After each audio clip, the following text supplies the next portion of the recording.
बिश्नोई गँगच्या संदर्भात जी सरकारची अधिकृत भूमिका त्या दिवशी आदरणीय मुख्यमंत्री साहेबांनी स्पष्ट केलेली आहे। कुठल्याही पद्धतीची धमकी कोणाला आमचे आदरणीय सदस्य असतील की कोणावर कोणाची दादागिरी खपून घेणार नाही हे फ्लोर ऑफ द हाऊसवर अध्यक्ष महोदय सांगितलंय। अरे तक्रार करा ना, नक्की ना। आता इथे वाढवणार का बसून बसून? उगाच टार्गेट करण्याचं काम चालू अध्यक्ष महोदय। त्यामध्ये कसं फास्ट ट्रॅक केस चालवली बघ, मग त्याच्याबद्दल कौतुक केलं ना। मग अध्यक्ष महोदय ह्यांना काय संरक्षण द्यायचं? अध्यक्ष महोदय आम्ही देऊ ना। अध्यक्ष महोदय कायद्याचं राज्य नाही राहिले कशाला वाक्य पाहिजे? आलेली धमकी हे फोन उचलत नाहीत त्याचा म्हणून त्या शुभम लोणकरचा USA वरून मी तुम्हाला टेप जर ऐकून दाखवली सगळी त्याच्या ऑडिओ रेकॉर्ड आहे सगळा। अध्यक्ष महोदय USA फोन करतो आणि त्याला सांगा म्हणतो की ज्यांनी जर पैसे दिले नाहीत तर त्याला खतम करून टाकू। अरे काल झाली धमकी काय काय अध्यक्ष महोदय नाही कारवाई त्यांच्यावर बिश्नोई गँगवर लक्षात घ्या, ऐकून घ्या मंत्री महोदय। अहो पण त्या भूमिकेबद्दल बोलल्यात ना सरकार म्हणून परत करताय तुम्ही। साहेब ऐकून घ्या।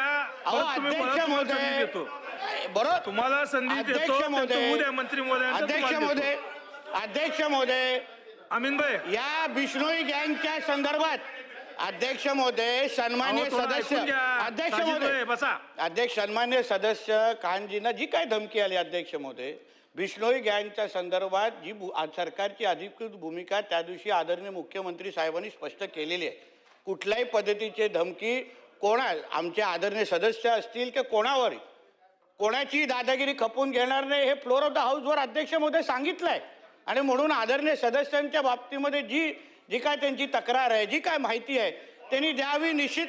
ऑडिओ क्लिपिंग पण जे तुमच्याकडे पुरावे आहेत खान साहेब जे तुमच्याकडे पुरावे आहेत ते तुम्ही पोलिसांना द्या, दखल निश्चितपणे घेतली जाईल अध्यक्ष महोदय। अरे तक्रार करा ना, नक्की ना। आता इथे वाढवणार का बसून बसून? तुम्ही तक्रार करा, माहिती द्या निश्चित होईल ना। कोण नाही कोण बोलतंय याच्यामध्ये? नाही कोणच बोलत नाही अध्यक्ष महोदय। आणि त्या दिवशी सीएम साहेबांनी या बाबतीमध्ये भूमिका स्पष्ट केली अध्यक्ष महोदय। मग परत तुम्ही याची परवानगी आहे कसं काय? मंत्री महोदयांनी जे भूमिका इथं मांडलेली आहे मंत्री महोदयांनी भूमिका जी मांडलेली आहे अध्यक्ष महाराज बरोबर आहे। माननीय मुख्यमंत्र्यांनी त्या दिवशी भूमिका मांडली अध्यक्ष महाराज, पण मंत्र्यांनी एकदा गोष्ट मान्य केली अध्यक्ष महाराज। त्यांच्या बोलण्यातूनच आपल्याला स्पष्ट होतं की मुख्यमंत्र्यांनी या ठिकाणी सांगून आम्ही यांना सोडणार नाही, त्यांच्यावर कडक कारवाई करू, पण मुख्यमंत्र्याचा आवाज बिश्नोई गँग ऐकायला तयार नाही। काल यांना काल परवा ऐका आता तुम्ही आता गडबड नको ऐकून घ्या। काल अध्यक्ष महाराज अध्यक्ष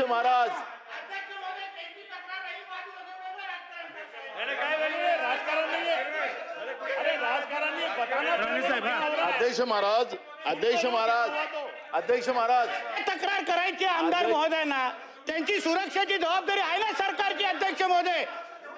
उगाच टार्गेट करण्याचं काम चालू अध्यक्ष महोदय। आता स्थगन कशाबद्दल होता अध्यक्ष महोदय? स्थगन कशाबद्दल होता?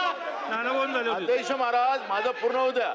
अध्यक्ष महाराज मंत्री महोदय सांगतात ते मंत्री आहेत त्याच्यामुळे त्यांना जास्त कळतं असं मला वाटतं, पण अध्यक्ष महाराज ही विधानसभेचं अधिवेशन चालू आहे। अधिवेशनाच्या काळात एखादी घटना होते आणि म्हणून आम्ही सभागृहामध्ये कारण की आमची जबाबदारी तुमची आहे अध्यक्ष महाराज। आम्हाला सुरक्षा प्रदान करायचं, आम्हाला संरक्षण करणं हे तुमची जबाबदारी आहे आणि म्हणून आम्ही हा मुद्दा आज इथं आम्ही मांडतोय याच्यासाठी की काल झालेली घटना आहे। परवाच्या दिवशी मुख्यमंत्र्यांनी सांगितलं काल झालं आणि म्हणून आम्हाला इथं राजकारण करायचं नाही आहे, पण अध्यक्ष महाराज आज आमच्यावर आहे उद्या तुमच्यावर येणार। सिद्ध केलं आम्हाला सुरक्षेचा विषय नाही आहे, हा सुरक्षेचा विषय नाही आहे अध्यक्ष महाराज। या राज्यामध्ये कायद्याचं राज्य राहिलं की नाही राहिलं? काय बोलताय तुम्ही? गुलाबराव पाटील सर